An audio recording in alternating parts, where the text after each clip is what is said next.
Hey y'all, Airgun Angie with Gateway to Airguns. Welcome back. This is part 2 of the grip review of the Barra 1100Z in 177 caliber. Now, we already went over the aesthetics, the operation, took a few shots out the box. This time it's really time to dig into it and find out how it performs. Let's grip it.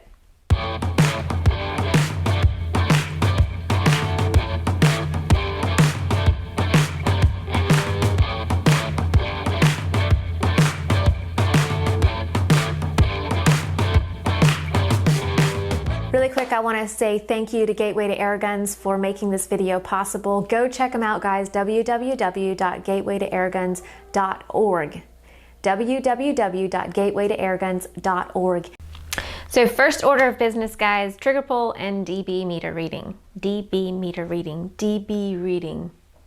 dB reading sounds better. Okay, so let's check those out. So for trigger pull, I got 2 pounds 10.8 ounces and 2 pounds 7.8 ounces. So it's not a real light trigger, but it's definitely not a heavy one. And guys, remember, it is adjustable, so you can make it as light or as heavy as you'd like. Just remember to stay safe. Too light might be a bad thing. Next up, dB meter reading. So at the muzzle, then I'm gonna do it from the shooter's perspective, and then we'll do it 20 yards downrange. So at the muzzle, I got 103 and 103.2. So that's kind of loud, right? And what I'm figuring is it's got a lot of mechanical noise, so it can probably be quieted down some with maybe a tune if you know what you're doing. I'm not gonna attempt that right now. Then from the shooter's perspective, which is behind the table beside me, I got 99.2 and 97.3. So definitely quiet it down quite a bit from the muzzle to behind the table. Now let's take it 20 yards away and see what maybe the neighbors are hearing. So 20 yards away, I got 93.7 and 91.1. So definitely a lot quieter than it is at the muzzle. So the neighbors aren't complaining too much. So I've definitely discovered it is a lot louder in front of the muzzle than it is anywhere else, but you're not supposed to be standing there anyways. Now guys, one of the most important parts, accuracy, because if it's not accurate, I don't care how much power you're putting out, it's pointless. So let's check the accuracy at 25 yards and then we'll move it back to 50. Now I did some pellet testing and I came up with its two favorites. Both of them happen to be H&N Sport, the Barracuda Hunter Extremes and the Barracuda Hunters. So we're gonna test both of those with the 5-shot groups at 25 yards and then move it back to 50 and do the same thing. One thing before we get started, I did change my scope. I had the Discovery Opt on it, but I couldn't get it far enough back to get a full field of view, so I actually had to change the scope because I think it was affecting the accuracy during my pellet testing. So I have the Hawk Varmint 2.5 to 10 by 44 side focus optic on it, which is kind of an older model, but it does just as well. So that's what I'm going to use for my testing today. Let's go ahead and get started. Alright guys, so I have the Barra 1100Z. We're at 25 yards and I did some pellet testing and I'm just going to do a 5-shot group with the Barracuda Hunter Extremes and then the Barracuda Hunters. These two are the pellets that it liked the best. So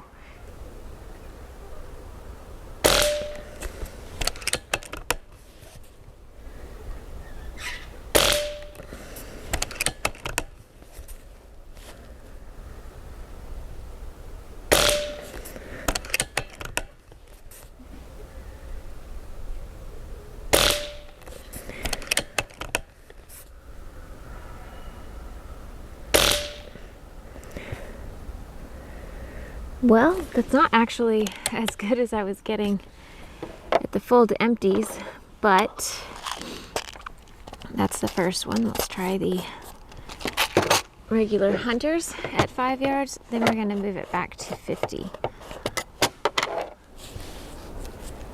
To the top right.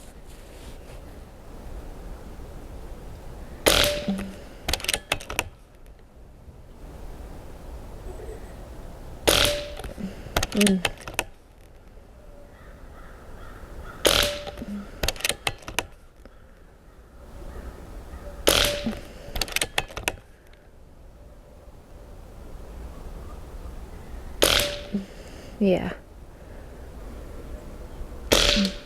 Oh, way right. I'm going to continue at the same point of aim.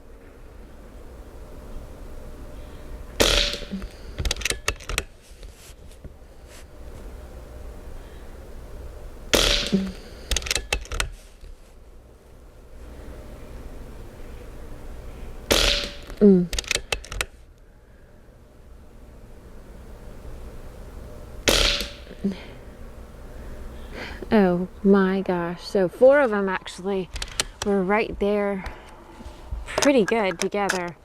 And then I had 1 flyer to the left. Let's see if the Barracuda hunters do any better. But that's really not bad. This is a 177 caliber, pretty inexpensive air gun. So that's actually pretty good at 50 yards.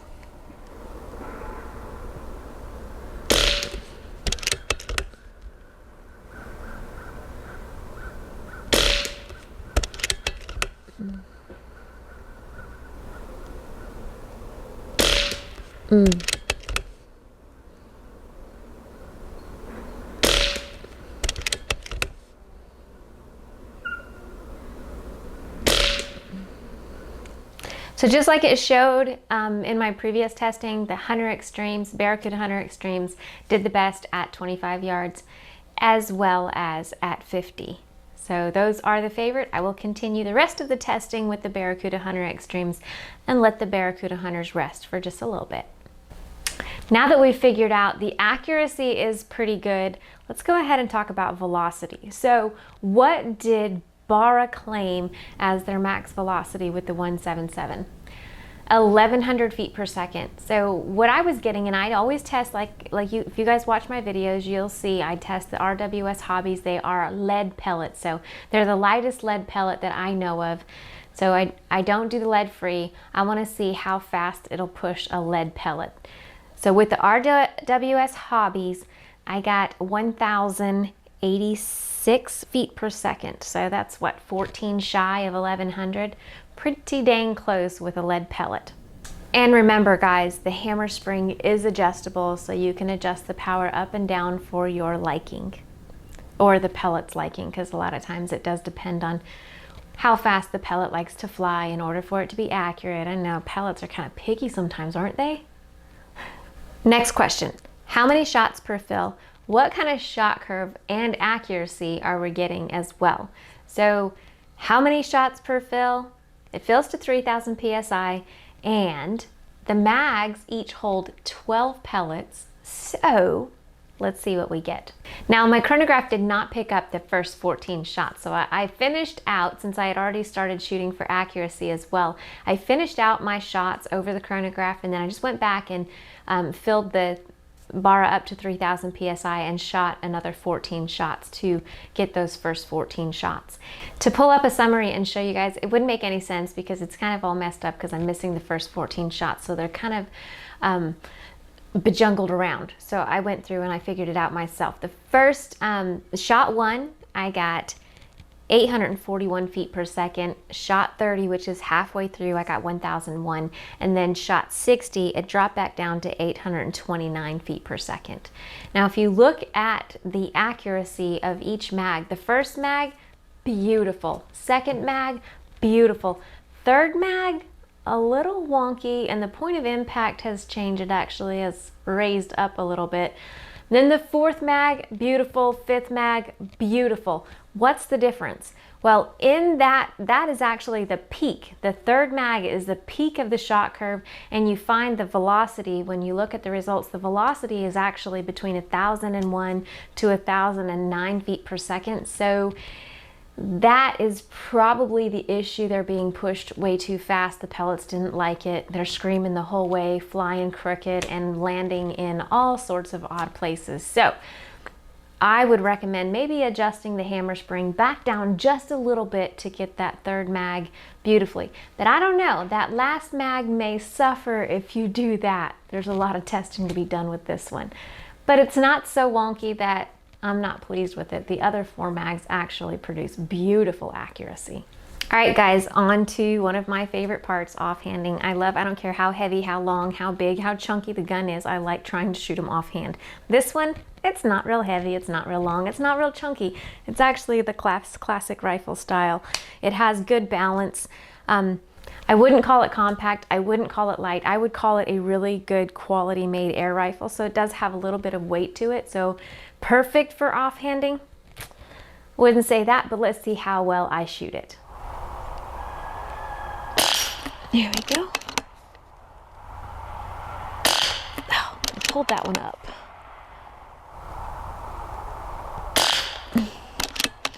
I think I nicked it. Oh.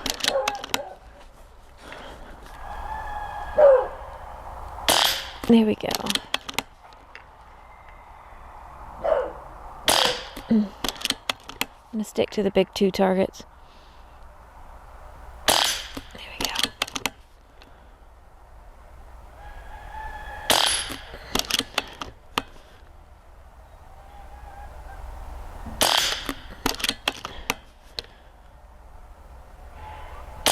Oh, I missed that one.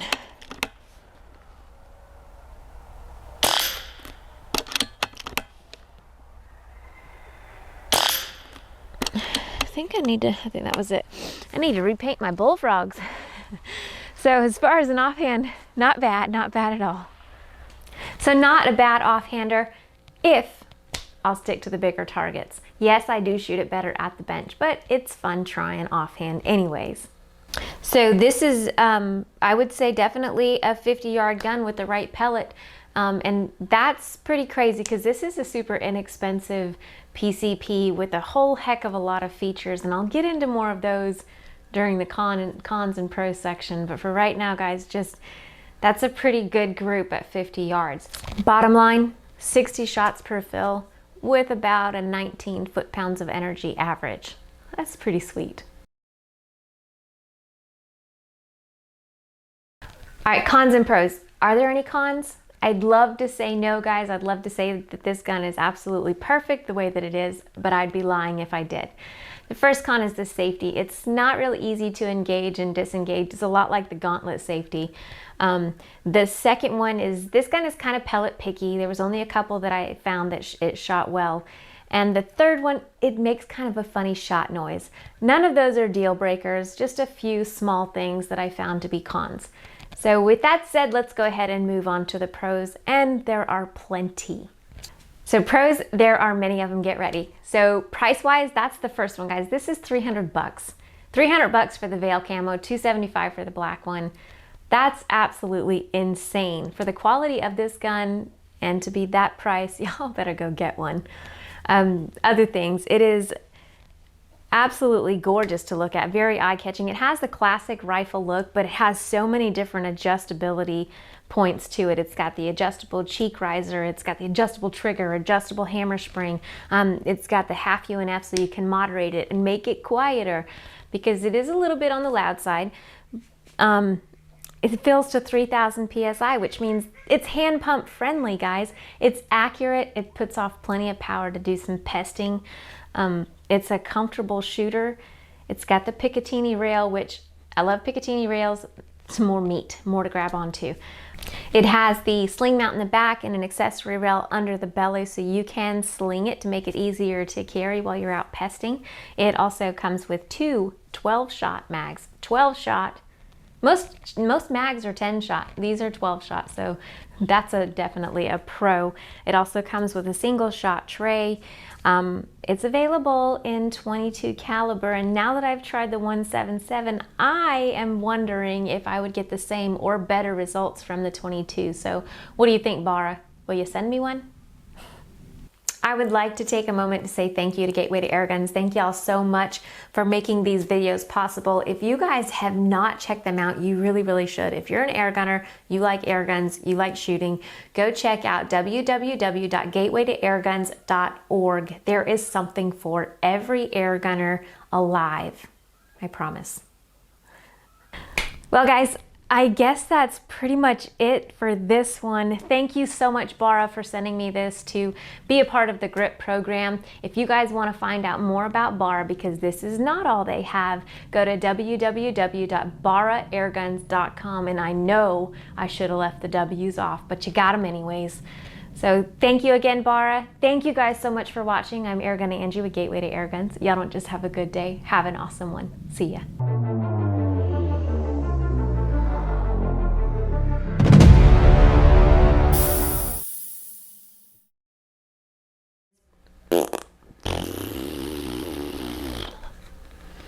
That was a long one. I have way too much fun by myself.